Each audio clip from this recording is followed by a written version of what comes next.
Happy New Year, everybody. Welcome to the very first video of 2021. And we're starting off with my very first Asics shoe of all time. Yes, the Asics Gel Nimbus Lite number 2 is the first Asics shoe I've ever tried.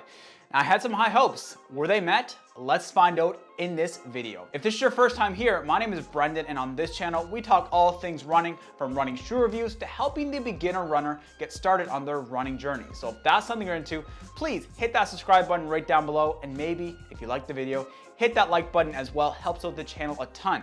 Now, let's get into the review. I have to let you guys know that I did buy this shoe with my own cold hard-earned Canadian Monopoly money. So I'm gonna be as brutally honest as I want to be. And Asics might be upset. They might be upset, but that's okay because you deserve to know the truth. Let's dissect the Asics Gel Nimbus Lite number 2. Now the specs of this shoe, very quickly, I don't like spending a whole bunch of time, but in the men's, it comes in at 25 millimeters of stack height in the heel, 17 in the forefoot for an 8 millimeter drop. In men's size 9, it's 9.1 ounces, and in my size 10.5 US men's, it's coming in at 290 grams. It's in ounces right here on your screen. Now, they did tune the women's shoe just slightly different. I think they have a 27 millimeter stack height in the heel, 17 in the forefoot for a 10 millimeter drop, but I don't know why.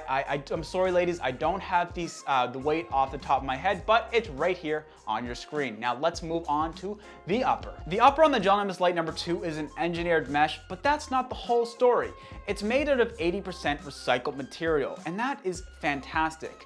Ring the bell for Asics trying to make a positive change in the world. But that's all well and good. How did the upper feel? Starting back at the heel cup here, it does have a plastic overlay for that little bit of support. So if you like your heel to be locked in place, this does a great job. It's not super firm, but it is just enough to provide your heel with a good lockdown, I'd say. The ankle collar is padded, not super padded, nothing like the Saucony Triumph line or Saucony Ride line, but it does have a good amount of padding, and I would argue just enough padding. It's perfectly spot on for me, but the material that they use here is kind of slippery, so if you do wear slippery socks, you might actually have a bit more heel slippage. And yes, there is some heel slippage in this shoe, but that's coming up in a second here. The tongue is padded and it has a pull tab on the tongue, and this might be an unpopular opinion. It might be. But I do prefer my pull tab on the tongue rather than on the back. It just, it just makes more sense. Like my finger can slip in there nicely and it's easier to pull up than, I don't know. You know what? It's just awkward to have a pull tab on the back, I find. Pull tab on the tongue all the way. Another great thing about this tongue is that it is half gusseted. It does start about halfway down the shoe. I didn't really realize that it was gusseted until I went searching. So that's, you know what? That's pretty sweet. But moving down to the toe box is where the issues start. The toe box in the Gel Nimbus Lite number 2 is huge. It's so massive. It feels like kind of like when you're sitting around a campfire and you put on the biggest sweater you have. It's super comfortable, but it's very, very big, and you probably wouldn't go to a gala or go out for a speed session wearing that big, comfy sweater. That's kind of how I feel about the toe box in the Gel Nimbus Lite number 2. There's so much room, but it is comfortable. But when you're out there running along, my foot is sliding around that toe box like there's no tomorrow. It's absolutely insane. So if you do like a snugger toe box, maybe you could go down half a size, or I don't know what you could do, because for me, if I go down half a size, the length wouldn't be right. So it's just a big conundrum, thanks to the amount of room in the toe box. And that's good. You know what, guys? That's my biggest complaint with the upper of the shoe. It's the roomy toe box and the amount of material that they have on the Gel Nimbus Lite number 2 upper. The upper isn't snug fitting at all. It's super loose, but it is comfortable. So that's a trade-off. And that leads me on to another negative about this upper, and that is this like logo here that says Gel Nimbus Lite number 2. It spans the entire eyelet chain. And you know what? For most people, that's not gonna matter. But if you have a stride power meter, it adds a little bit of annoyance putting that thing on, because you kind of have to push it over to the side and it's kind of tight. Your stride power meter is tight to the side of the shoe. It's awkward. It's so awkward. Now, with all those things in mind, I have to give this shoe a 2 out of 3 for the upper, just because of the size of the upper, the amount of material, the scrunching up of the material in the toe box. 2 out of 3 on my initial impressions. Hopefully that will change as we do more miles in this shoe, but for the most part, uppers tend to stretch more, so we'll see how that goes. So the midsole on the Gel Nimbus Lite number 2 is Flight Foam, and it's my very first experience using the Flight Foam material, and guys, I really enjoy it, but it has some pretty cool technology along with it. It has the IGS, so the Impact Guidance System. And for me, whenever I hear Impact Guidance System, all I think about is like a military defense system. So could you imagine, guys, we're going into battle. Initiate the IGS. Strike now! That's all I think about. But in terms of the Gel Nimbus Lite number 2, what an IGS is it just makes you so your foot strike is rolling through the transition very smoothly. So I heel strike. And when I'm heel striking, the IGS starts and kind of just rolls through very, very nicely.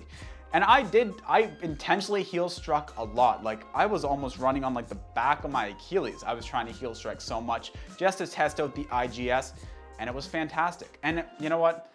I have to be honest. My first few runs in this shoe have been so slow because I'm just getting back in after taking a break in December. So guys, and I do heart rate training, so you know when you take a month off, your heart rate is so much higher when you first get started. So we did some slow paces and the IGS was fantastic.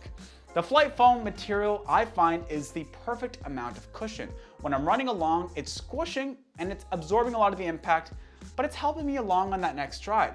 And that might actually be thanks to the IGS rolling through the foot strike very nicely. You know what, I kind of think of it as kind of like the early stage Meta Rocket technology, all similar things trying to get you to accomplish that nice smooth roll through for your transition. In addition to the IGS, what I think makes this midsole so nice for me personally is the wider landing platform. So I do tend to overpronate, and having this wide landing platform is absolutely fantastic. So if you're someone that also overpronates or likes to have a wider landing platform, it's definitely worth picking up. And if I had to give it a comparison, it's about as wide as the Clifton 7 from Hoka. So if you've tried the Clifton 7, this landing platform's about the same width. It's not as rectangular, but it is about the same width in the forefoot and the heel. The midsole, guys, I have no complaints so far. There's a little bit of creasing, but you know what? Creasing's bound to happen. I don't know if I said this, but I have 10 kilometers in the shoe so far. It's been absolutely fantastic. No negatives for the midsole, so we have to give it a 3 out of 3. So the outsole on the Gel Nimbus Lite number 2 is that AHAR. AHAR is the Asics High Abrasion Rubber. And guys, it's my first experience with it. Like I said, I've never tried an Asics shoe, and the Asics High Abrasion Rubber is the real deal. So I took this shoe out, well, I didn't intentionally take it out, but I got stuck in a rainstorm and it did fantastic out there on that run. I was on the very wet asphalt and it was fantastic. No slipping whatsoever. Oh, and that's another thing that I forgot to mention. In the rain, my shoe was pretty dry the next day. Like typically I have to like put it by the radiator, take the outsole out, all that good stuff, but it dried up pretty nicely. That's not anything to do with the outsole. That's just a matter of fact. Another thing that I really like about the outsole is that it has a good amount of rubber. Like if there's not an overkill amount of rubber, it's just the perfect amount. All in the high wear areas, there's rubber, and that's fantastic. You don't want to have, like, it's easy just to put a bunch of rubber on, but then it causes the weight to go way up. But unfortunately, it's not all after 8 dinner mints. It's not all positive, guys. There are some negatives here. And unfortunately, this AHAR rubber has like little slits in it, and it's just wide enough for pebbles to get stuck in it. So yes, after I got inside, I had to kind of like take a bunch of pebbles out of the outsole, so that's kind of a negative and could definitely impact the ride feel if you get a bunch in there. So my overall thoughts of this shoe are pretty positive aside from the crazy amount of room in the upper. The toe box is too wide, there's so much material everywhere, it's scrunch up, the upper is just, it's not my favorite thing right now, but I'm hoping with some tuning and changing up the lacing that it does help with the lockdown and kind of make me forget about the amount of material. But I have to be honest, this shoe comes in at 200 Canadian dollars. I think it's 150 US dollars. It's an expensive daily trainer. That's very steep. And I'm not quite sure, I hate giving durability predictions, so I'm not even gonna do that. But for 200 Canadian dollars, I think there are other shoes on the market. I'm gonna think about it and do some comparison videos, but I do think that there are some other shoes on the market that could save you a bit more money. Unfortunately, $200 is pretty steep, and you know what? Asics shoes, I think there's not many shoes from Asics that I can find that are under $200 in Canada. It's kind of a weird thing actually, now that I think about it. But yes, the midsole feels fantastic. The Asics high abrasion rubber is the real deal. It's super grippy on the wet weather at least. I haven't taken it out in snow, but it's the real deal in terms of running on the wetter surfaces. Now, guys, am I gonna return it? That's a common thing with my first initial reviews. I decide if I'm gonna return the shoe. I'm not gonna return the shoe. I do really enjoy it, and I'm looking forward to putting some more easy and daily miles into it. That's for sure. But annoyances are there. A midsole feels great, but there are annoyances. I have to let you guys know. All right, guys, thank you so much for making it to the end of the video. If you haven't already, please hit that subscribe button and the like button. Helps with the channel so much. Thank you so much. Have a fantastic evening. I will catch you on the next one.